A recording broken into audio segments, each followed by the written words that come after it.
Bonjour et bienvenue au Balado Curieux. Cet épisode est enregistré à l'École des Nations. Je m'appelle Sarvin et je serai votre animatrice pour cet épisode. On va parler de la Sud-Ouest. Nous allons aborder divers aspects de ce sujet avec nos journalistes. C'est parti, bonne écoute. Je parlerai de l'école Victor Rousselot. Saviez-vous que Victor Rousselot était curé de la paroisse Notre-Dame de Montréal depuis 1866? C'est grâce à ce qu'il a fait qu'il y a une école qui est nommée après lui. L'école Victor Rousselot est située sur la rue Sainte-Amélie à Montréal. C'est une école primaire avec des classes d'accueil, classes régulières et des classes spécialisées. Benjamin Victor Rousselot est né à Chloé, en France, le 17 janvier 1823. Il était le fils de Jean Rousselot et de Marie à Lyon. Il est décédé en Montréal en le 31 août 1889. Selon le site de la ville de Montréal, il était le 6e enfant d'une famille bourgeoise. C'est à cause d'activités bancaires et manufacturières. Selon le dictionnaire biographique du Canada, Benjamin Victor Rousselot devient curé de la paroisse Notre-Dame à Montréal en 1866. Il initie la récitation, embellisation et la décoration intérieure de cette église. En 1880, il contribue à la création de l'hôpital Notre-Dame de Montréal par le docteur Emmanuel Presilier-Lachapelle. L'école Victor Rousselot est une école primaire. Elle est nommée après Benjamin Victor Rousselot. Cette école est mosaïque dynamique et c'est parfait pour les élèves qui sont spécialisés. Merci pour avoir écouté mon texte. Je passe le tour à Sarah. Merci Sarvin.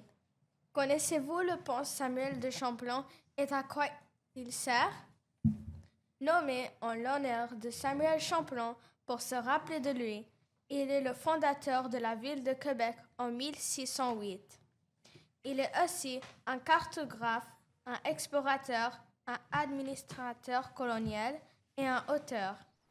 Samuel grandit sur le quai de la petite place forte où le commerce au sel attire des navires venus de partout. Il est né le 13 août 1567 et mort le 25 décembre 1635 dans Hyerbourage, France. Alors ça fait longtemps qu'il existait. Les témoignages de l'époque sont cependant pour décrire Champlain comme un personnage plein de courage et respecté tant par les colons que par les autochtones. Sa grande persévérance nous a légué un héritage précieux et ses sources viennent de l'album Samuel de Champlain par Savais-tu? Le pont Champlain a été construit en 1957 et conçu par Paul Ove Janson. Il est un architecte. Le pont est pour être utilisé par les citoyens de Grand Montréal pour leurs déplacements quotidiens. Il a une taille de 1400 mètres. Plus spécifiquement, c'est un pont routier qui relie les villes de Brossard et Montréal en traversant le Saint-Laurent. Ses sources viennent de Radio-Canada. Maintenant, vous connaissez l'origine du pont et la raison pourquoi ça s'appelle le pont Samuel de Champlain. Et est-ce que vous savez, cet explorateur était surnommé le père de Nouvelle-France? Si jamais vous venez visiter cette région, vous allez déjà savoir tout sur le pont. Mes sources viennent de l'album Samuel Champlain et Radio-Canada. Merci de m'avoir écouté. Je passe le tour à Sarvin. Merci Sarah. Maintenant, on va passer la tour à Sam. Merci Sarvin. Maintenant, c'est à mon tour de parler. Saviez-vous que la superficie du parc Oncrignon est de 97 hectares? Il est aussi un des plus grands parcs au Québec. Ce parc est nommé en l'honneur de G.B. Arthur Oncrignon. Selon la commission des toponymies, il s'établit à Montréal où il devient un homme d'affaires prospère. Son travail est d'être une personnalité politique. Il est né à 2 mars 1875 et est mort en 1948 à l'âge de 73 ans. Le parc Oncrignon est situé dans l'arrondissement sud-ouest. L'adresse est 3400 boulevard de Trinitaire, Montréal. Selon la ville de Montréal, le parc tire son nom de Jean-Baptiste Arthur Oncrignon, échevin du quartier de Saint-Paul de 1921 à 1934 et membre du comité exécutif de la ville de Montréal de 1928 à 1930. Merci pour écouter. Je redonne la parole à Sarvine. Merci Sam, c'était excellent. Maintenant, je donne la parole à Rachel. Merci, Sarvine. Saviez-vous Edwin Atwater? Edwin Atwater a été président en 1859 à 1861.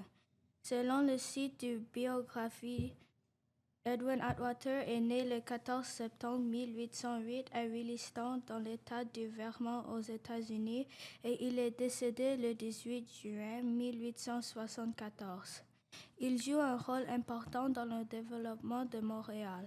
Il participe à la Compagnie du télégraphe de Montréal et il est par la suite administrateur, vice-président, puis président. L'avenue Atwater a été officialisée en 1990 à Saint-Henri. Elle a été désignée le 12 septembre 1871. Aujourd'hui, l'avenue s'appelle Atwater, mais avant, elle était nommée Pipe Track. Elle débute à l'avenue du Dr Penfield et finit à rue Henri II Hamel avec une longueur de 3,1 km. Maintenant, vous saviez l'avenue Atwater. Je redonne la parole à Sarvine. Merci Rachel, c'était extraordinaire.